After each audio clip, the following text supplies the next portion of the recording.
We navigated the scrap heap of unfinished projects. We mapped the synaptic patterns of walking away. We even built an internal engine of grit, that raw stamina you need when the path turns into a wall. But for many of you, a stranger conflict has come to light. What if giving up isn't the problem? What if the real crisis is that you simply want to master everything? You look at the horizon, you see a dozen different callings, and every single one of them feels like home. You aren't lazy. You're a high-performance jet idling on the runway. You're vibrating with power, but you never take off because every direction on the compass looks like the right one. The world has a name for you. They see you as a flashlight casting a wide, dim glow over everything, but you can't focus into a laser beam that actually cuts through the darkness. That stigma is heavy. It's overwhelming. It makes your endless fascination, your greatest gift, look like your biggest career mistake.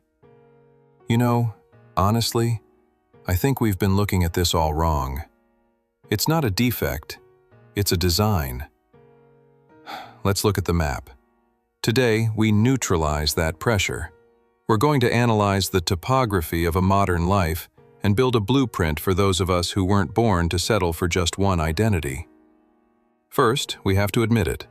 The traditional career path is a cage. For a century, we worshipped the specialist. The economy was a steady escalator. If you stood perfectly still in your lane, you reached the top. Academics refer to this as a kind learning environment. It's a world that rewards repetition. This is the home of the I-shaped individual, the specialist defined by a single vertical pillar of expertise. But that's not our reality anymore, is it? The world has become a wicked learning environment. It's a stormy ocean where the tides change hourly. Those old charts from school? They're as useful as a map of the moon. Think about a professional chess player versus an ER doctor. Chess is kind. The pieces always move the same way. The feedback is instant. But the ER? The ER is wicked. Every patient is a mystery. The rules of the last case might kill the next patient. In a chaotic, wicked world, being a hyper-specialist is actually a risk. Now, don't get me wrong. We need specialists. Their deep-dive knowledge is the backbone of progress. Specialization isn't bad. The problem is when it's sold as the only valid way to exist. When we use that one narrow ruler to measure every human being, it makes you feel like a failure. But you aren't. Your mind is just optimized for a different landscape. To design a life that actually works, stop obsessing over job titles. Start looking at shapes. The I-shaped person is the specialist. On the other side, you have the dash-shaped person. You're a massive puddle after a rainstorm. You cover a huge area, but you have no depth, and you'll evaporate the second the sun gets too hot. But there's a third way. The most effective shape for your brain is the EM-shaped professional, the true polymath. Look at it like this. Your first vertical pillar is software engineering. You go deep. That's your economic engine. But your second pillar is, say, architectural history. You go deep there too. And your horizontal bar, the thing that ties them together, is your fascination with systems design, urban planning, and psychology. Suddenly, you aren't just a distracted engineer. You are the unique bridge builder. You design digital infrastructure that mirrors the organic flow of a physical city. That intersection is rare, and that intersection is where the highest value lives. The engine of a polymath is a concept called far transfer. A specialist relies on near transfer, applying a skill to a nearly identical problem. But you utilize far transfer. You identify the hidden logic in one domain and you transplant it into a completely unrelated field. It's like realizing the blueprint of a spider's web is actually the secret to building a more resilient suspension bridge. It's seeing how a forest ecosystem manages resources and suddenly seeing a way to optimize a corporate supply chain. It's a poet who masters the rhythm of language and looks at a marketing strategy to find a cleaner way to communicate a brand's soul. That is FAR transfer. It's hearing the symphony, not just the individual instruments. And all those random rabbit holes you've fallen down over the years, they are your library of analogies. They are the sparks for your next lightning strike insight. So, how do we practically construct this? It requires a shift in strategy. Step 1. Sequential mastery. You cannot build 4 pillars at the same time.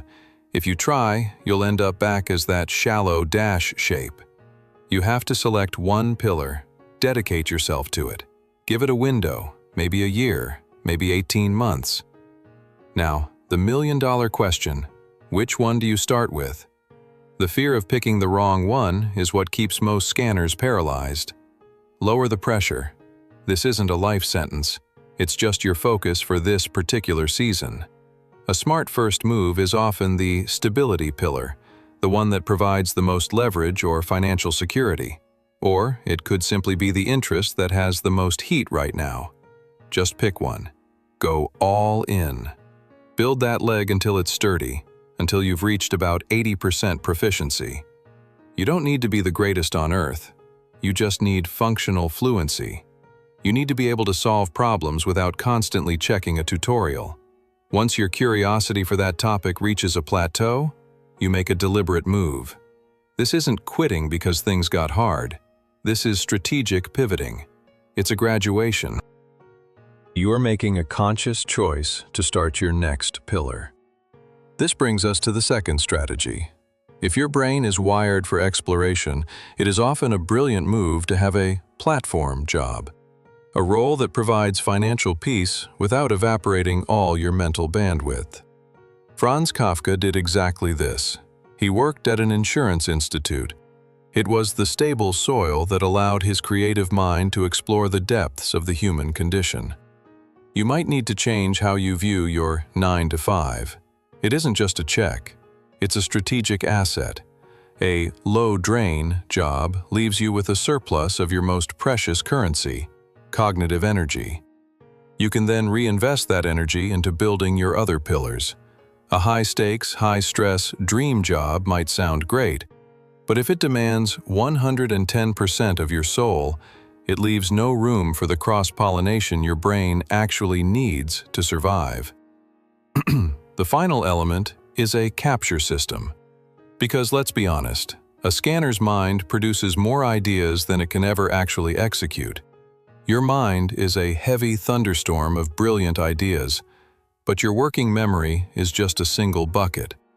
If you don't build a reservoir to catch the rain, you'll just end up standing in a flood, empty-handed. This is why you need a second brain to store your temporary obsessions. Think of someone like Leonardo da Vinci. He didn't just paint. He filled thousands of pages in his codices with observations on everything from water flow to anatomy to flight. He didn't try to finish every thought at once. He just captured the observation. When you spend a week obsessed with 1950s furniture design, take notes. Throw them into Obsidian or a simple notebook. Then, when the fire dies down, you can walk away. No guilt, no feeling of abandoning it.